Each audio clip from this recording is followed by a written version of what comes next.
என்ன partner special இது? இன்றைக்கி நான் வடம் பண்ண போகிறேன். வடத்துக்கு மாவு எப்படி பண்ணுறதுன்னு காட்டுறேன். அப்புறம் வடம் பிழிஞ்சும் காட்டுறேன். இந்த வடத்துக்கு மெயின் வந்து இந்த மாவு தான். இந்த மாவு எப்படி பண்ணணும்னா, சோனா மசூரி அரிசி இல்லைன்னா பொன்னி பச்சரிசி இல்லைன்னா ரேஷன் அரிசி, ஏதாவது ஒரு அரிசியில் 5 கப்பு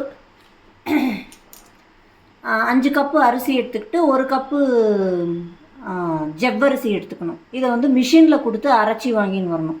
இப்போ இந்த கப் அளவு வந்து 5 கப்பு நீங்கள் பச்சரிசி எடுத்துக்கிட்டிங்கன்னா அதே அளவு 1 கப்பு ஜவ்வரிசி எடுத்துட்டு மிஷினில் அரைச்சி வாங்கின்னு வரணும். மிஷினில் வந்து அரிசி அரைக்கிற மிஷினில் தான் இதை போட்டு அரைச்சி வாங்கின்னு வரணும். கோதுமை இல்லைன்னா ராகி இந்த மாதிரி போடுற மிஷினில் அது போடக்கூடாது, ஏன்னா கலர் மாறி போயிடும்.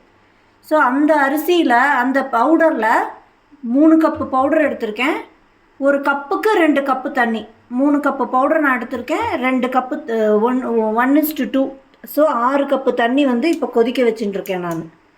இப்போ இதில் பார்த்திங்கன்னா ஒரு 1/2 கப்பு தண்ணி எடுத்து 1/4 கப்பு மாவு போட்டு கரைச்சி வச்சுருக்கேன்.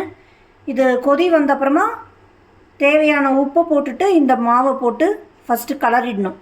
அதுக்கப்புறமா நம்ம இந்த மாவை போட்டு கலரணும். அதுக்கு ரீசன் என்னென்னா கட்டி தட்டாமல் இருக்கும், அதனால் அந்த மாதிரி நம்ம பண்ணணும். இதுக்கு மிச்ச இன்க்ரீடியன்ட்ஸ் வந்து ஒரு 5 பச்சை மிளகா அரைச்சி வச்சுருக்கேன், ஒரு அரை மூடி எலுமிச்சம்பழம், பெருங்காயம், உப்பு. இப்போது இந்த மாவில் ரொம்ப முக்கியமான விஷயம் என்னென்னா, உப்பு, புளிப்பு, காரம் எல்லாமே கொஞ்சம் கம்மியாக தான் போடணும்.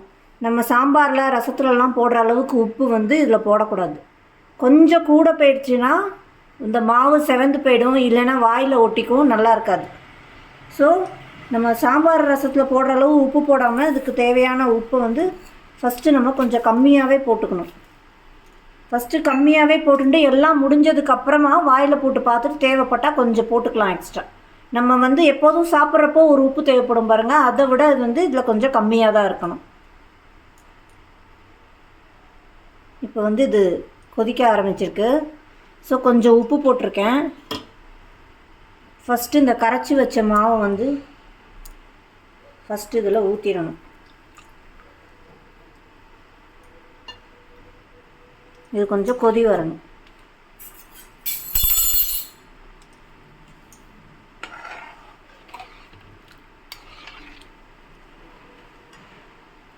இப்போ வந்து கொஞ்சம் பெருங்காயம் போட்டுக்கணும்.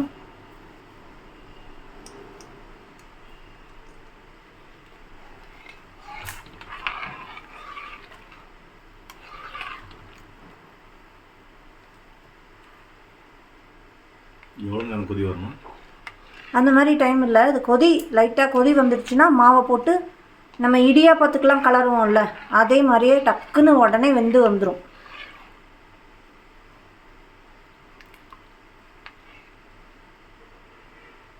நல்லா சூடு வருது. நல்லா சூடு வந்துடுச்சுன்னா போட்டுடலாம்.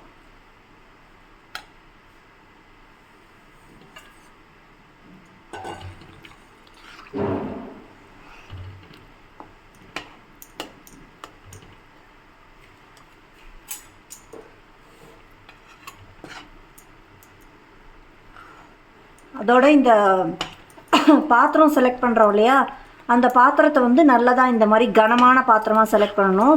ஸோ தட் அது வந்து அடி பிடிக்காமல் நமக்கு நல்லா வரும். அதே மாதிரி நம்ம உப்புமாலெல்லாம் போடுற மாதிரி இதில் இப்போது இடியாப்பம் அதிலெல்லாம் வந்து நம்ம கொஞ்சம் ஆயில் விட்டுப்போம், பாத்திரத்தில் ஒட்டிக்காமல் வரும்னு. அது மாதிரி இதில் ஆயிலெல்லாம் விட்டுறக்கூடாது. ஆயிலெல்லாம் ஊற்றிட்டோன்னா நம்ம வந்து இந்த வடமெல்லாம் பிழிஞ்சு கொஞ்ச நாள்லேயே வந்து அந்த ஆயிலோட ஸ்மெல் வந்துடும். ஆயிலோட ஸ்மெல் வந்துடுச்சுன்னா அப்படியே அந்த வடம் வந்து நமக்கு வேஸ்ட் ஆகிடும், அதை பண்ணி சாப்பிடவே முடியாது.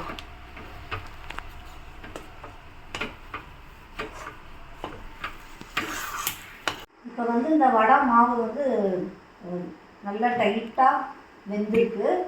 இப்போ நம்ம வந்து அரைச்சி வச்ச பச்சை மிளகாயை வந்து ஃபில்டர் பண்ணி இதில் போடணும்.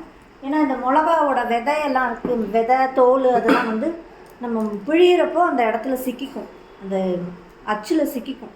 அதனால் இதை ஃபில்டர் பண்ணி போடணும். அப்புறமா அரை மூடி எலுமிச்சம்பழம், அதையும் நான் ஃபில்டர் பண்ணுறேன். ஏதாவது விதை இருந்ததுன்னா அந்த ஃபில்டரில் போயிடும்.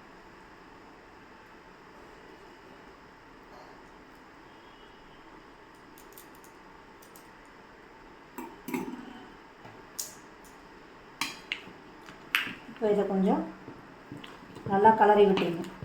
இந்த மாவு லைட்டாக கட்டி தட்டிருச்சுனாலோ இல்லை அது சரியாக கலர முடியலனாலோ ஒன்றும் கவலைப்பட வேணாம்.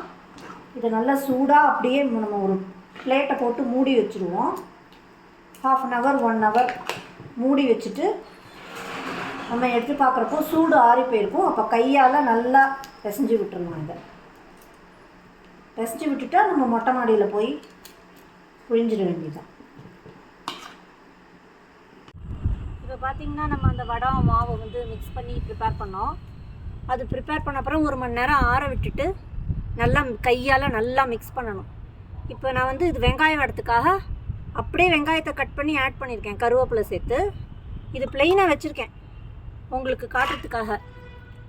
இந்த இடியாப்ப அச்சில் போட்டு எப்படி பண்ணுறதுன்னு காட்டுறதுக்காக இது போடுறேன்.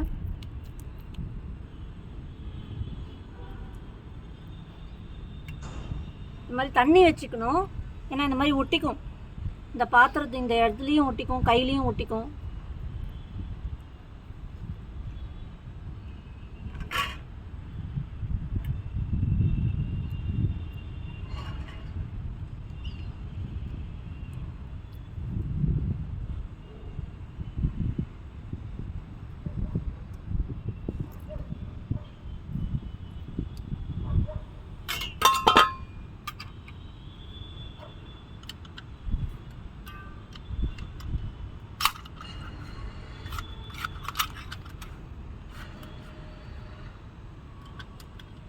இந்த மாதிரி அச்சு வச்சுட்டா இது ரொம்ப ஈஸி.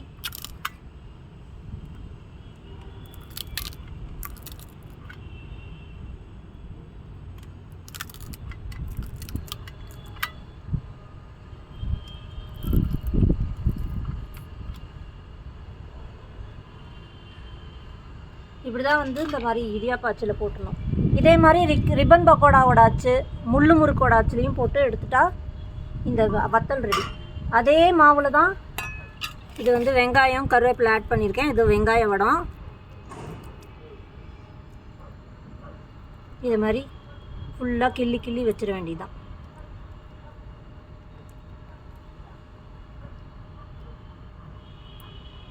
இந்த மாதிரி வடை வந்து 2 to 3 days காஞ்சினா போகிறோம். வெங்காய வடை வந்து ஒரு 2 நாள் எக்ஸ்ட்ரா காயணும்.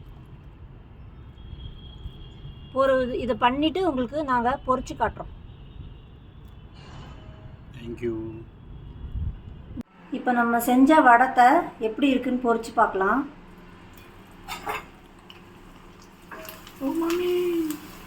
நல்லா சூப்பராக பொரிஞ்சு வருது.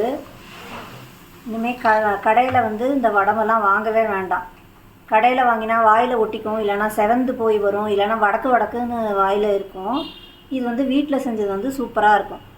பாய்.